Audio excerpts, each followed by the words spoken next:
नमस्कार दोस्तों, जब तेजस MK2 इतना बेहतर और एडवांस्ड बनाया जा रहा है तो फिर 83 तेजस 1A वेरिएंट को क्यों लिया जा रहा है?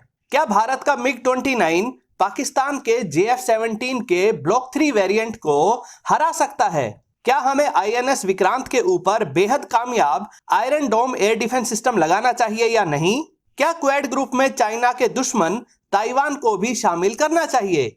इसी तरह के आपके सवालों की फैक्ट बेस्ड डिटेल्स जानेंगे इस वीडियो में।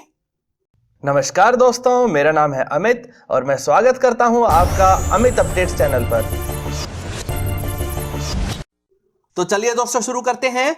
चेतन जी का सवाल है कि जब तेजस MK2 ज्यादा बड़ा है, ज्यादा रेंज भी है, ज्यादा एडवांस्ड है, तो इसे ही बनाओ। 83 तेजस 1A खरीदने का क्या मतलब बनता है? चेतन जी, कुछ हद तक आपकी बात बिल्कुल सही है। तेजस MK2 जो एक मीडियम वेट का फाइटर जेट होने वाला है, उसकी सारी टेक्नोलॉजीज रेडी हैं, मेटल कटिंग शुरू होने वाली है और इसकी फर्स्ट फ्लाइट 2022 के अंत तक या 2023 के स्टार्टिंग में हो जाएगी। अभी इसमें 98 किलो न्यूटन थ्रस्ट वाला F414 इंजन ही लगेगा, लेकिन इसके एयर इनटेक को रीसाइज किया जा रहा है ताकि आगे चलकर इसमें 110 से लेकर 115 किलो न्यूटन थ्रस्ट वाला इंजन लगाया जा सके। इसकी रेंज व पेलोड कैपेसिटी मौजूदा तेजस 1A से कहीं ज्यादा रहेगी। ज्यादा पावरफुल एयर से रडार, IRSC सिस्टम व सुपीरियर जैमर्स भी लगे होंगे। तो सवाल यही है कि फिर इसे ही बनाने में क्यों नहीं लग जाते हैं? क्यों 83 तेजस 1A ले रहे हैं? देखिए, हम तेजस के सभी वेरिएंट्स को एक समान, एक जैसा समझने की गलती कर रहे हैं। तेजस 1A लाइट वेट कैटेगरी का फाइटर जेट है जो MiG-21 को रिप्लेस करने के लिए बनाया गया था। जितना जल्दी ये 83 तेजस 1A आएंगे, उतना जल्दी ही MiG-21 को रिटायर करके इनकी जगह यही एडवांस्ड और मॉडर्न तेजस 1A को लगाया जा सकेगा। तेजस MK2 लाइट वेट कैटेगरी का ना होकर मीडियम वेट कैटेगरी का फाइटर जेट है जो जैगवार, मिराज 2000 व MiG-29 जैसे फाइटर जेट्स को रिप्लेस करेगा। तेजस MK2 की लगभग 200 यूनिट्स इंडियन एयरफोर्स खरीदेगी। दोस्तों, अगला सवाल ऋषभ देव जी का है जो पूछते हैं कि क्या आयरन डोम एयर डिफेंस सिस्टम को INS विक्रांत पर इंस्टॉल किया जा सकता है? यह बराक एयर डिफेंस सिस्टम से ज्यादा कैपेबल है। INS विक्रांत भारत का स्वदेशी तौर पर तैयार किया गया एयरक्राफ्ट कैरियर है जिसके ट्रायल्स चल रहे हैं और जल्दी ही इसे इंडियन नेवी में कमीशन कर दिया जाएगा। ज्यादातर भारतीय जहाजों पर बराक एयर डिफेंस सिस्टम को इंस्टॉल किया गया है जो एक इजरायली सिस्टम है। जहां तक बात आयरन डोम एयर डिफेंस सिस्टम की है तो यह दुनिया के सबसे बेहतरीन और एडवांस्ड एयर डिफेंस सिस्टम्स में गिना जाता है।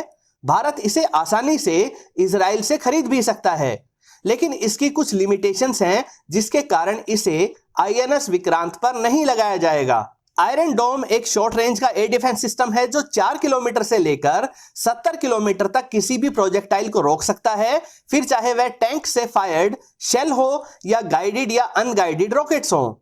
जबकि INS विक्रांत जिन फ्रीगेट्स व डिस्ट्रॉयर जहाजों के साथ चलेगा, उस फ्लीट के 200 किलोमीटर की रेंज में भी दुश्मन के जहाजों को आने नहीं दिया जाएगा। वैसे भी आयरन डोम छोटे रॉकेट्स या हॉविट्जर शेल्स को रोकने लायक छोटी मिसाइल्स ही लॉन्च करता है। यह उन तेज स्पीड वाली व भारी बैलिस्टिक मिसाइल्स को नहीं रोक सकता है जो लड़ाई के समय दुश्मन के द्वारा INS विक्रांत पर लॉन्च की जा सकती हैं। इसीलिए हमें INS विक्रांत के लिए मीडियम से लेकर लॉन्ग रेंज के पावरफुल एयर डिफेंस सिस्टम की जरूरत है जो मैन्यूवरिंग एंटीशिप मिसाइल्स को भी रोक सके।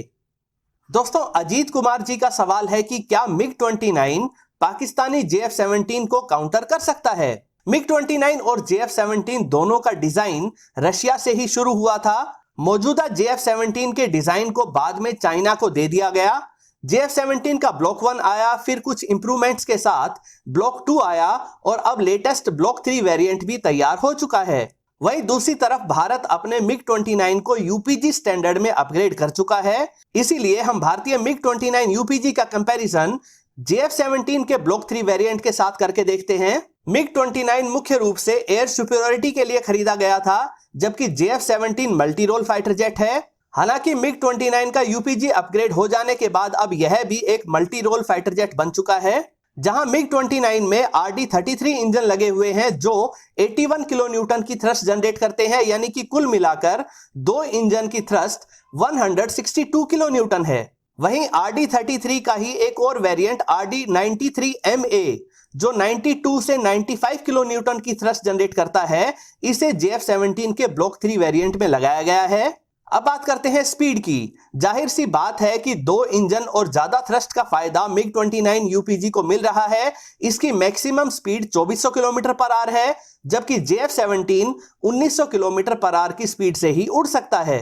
रेंज की बात करें तो मिग 29 में अपग्रेड करके इसकी पीठ के ऊपर एक्सटर्नल फ्यूल टैंक जोड़ा गया है, जिसे कन्फॉर्मल फ्यूल टैंक भी कहते हैं, जिसकी वजह से इसकी रेंज 3000 किलोमीटर तक हो चुकी है। वहीं JF-17 के ब्लॉक 3 वेरिएंट की रेंज 2500 किलोमीटर तक है। दोनों तरह के फाइटर जेट में मिड एयर रिफ्यूलिंग की सुविधा उपलब्ध हो चुकी है। सर्विस सीलिंग की बात करें तो मिग 29 UPG 59,000 फीट की ऊंचाई तक जा सकता है, तो वहीं JF-17 इससे थोड़ा कम 55,000 फीट तक की ऊंचाई को छू सकता है। ज्यादा सर्विस सीलिंग का फायदा BVR मिसाइल लॉन्च करने व डॉग फाइट में मिलता है।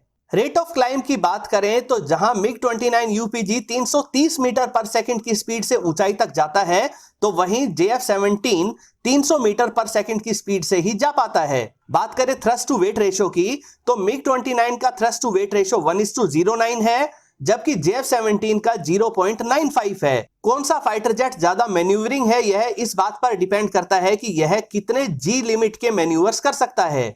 जहां मिग 29 9G तक के मैन्यूवर्स कर सकता है, तो JF-17 8G तक के मैन्यूवर्स ही कर पाता है।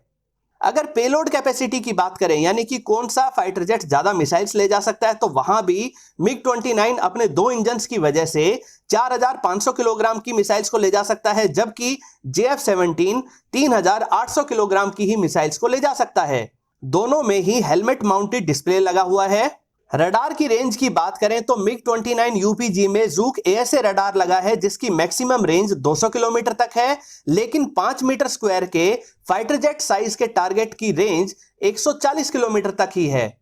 वहीं JF-17 के ब्लॉक 3 वेरिएंट में चाइनीज ASA रडार KJL-7A लगा है, जिसकी रेंज 160 किलोमीटर तक है, लेकिन फाइटर जेट साइज के टारगेट के लिए यह रेंज 120 किलोमीटर तक है। मिग 29 UPG दो इंजन वाला फाइटर जेट है, जिसकी वजह से यह ज्यादा इलेक्ट्रिसिटी अपने ASA रडार को दे सकता है, जिसकी वजह से इसकी रेंज एक इंजन वाले JF-17 ब्लॉक 3 वेरिएंट के ASA रडार से ज्यादा है। दोनों में ही रडार वार्निंग रिसीवर है। मिग 29 UPG में बेहतरीन जैमर्स लगाए जा चुके हैं, जिससे इसकी रेजिस्टेंस की ताकत मिग 35 के लेवल की हो चुकी है।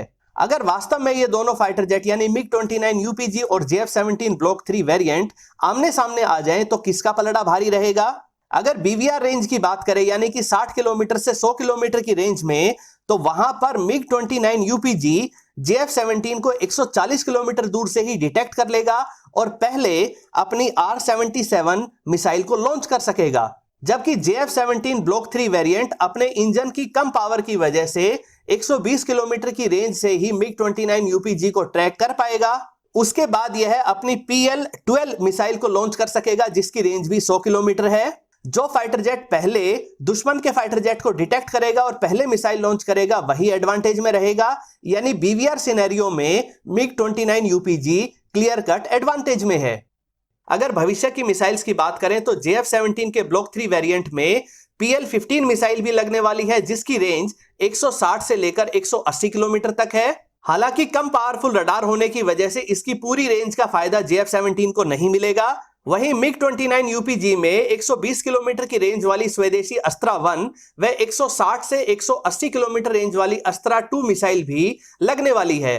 अब बात करते हैं शॉर्ट रेंज की, यानी कि 20 से लेकर 50 किलोमीटर की रेंज में अगर ये फाइटर जेट एक दूसरे के सामने आ जाते हैं, तो किसका पलड़ा भारी रहेगा? यहां पर जो फाइटर जेट ज्यादा तेजी से ज्यादा ऊंचाई तक जा सकेगा, जिसका थ्रस्ट टू वेट रेशियो ज्यादा होगा, जो ज्यादा G मैन्यूवर्स कर पाएगा, वही जीतेगा। और ये सारी काबिलियतें मिग 29 UPG में JF-17 से कहीं ज्यादा हैं। यानी कुल मिलाकर मिग 29 UPG फिलहाल JF-17 के ब्लॉक 3 वेरिएंट से आगे है। हालांकि चाइनीज PL-15 मिसाइल JF-17 के ब्लॉक 3 वेरिएंट में जल्दी इंटीग्रेट होती है, तो यही एडवांटेज JF-17 को मिल जाएगा।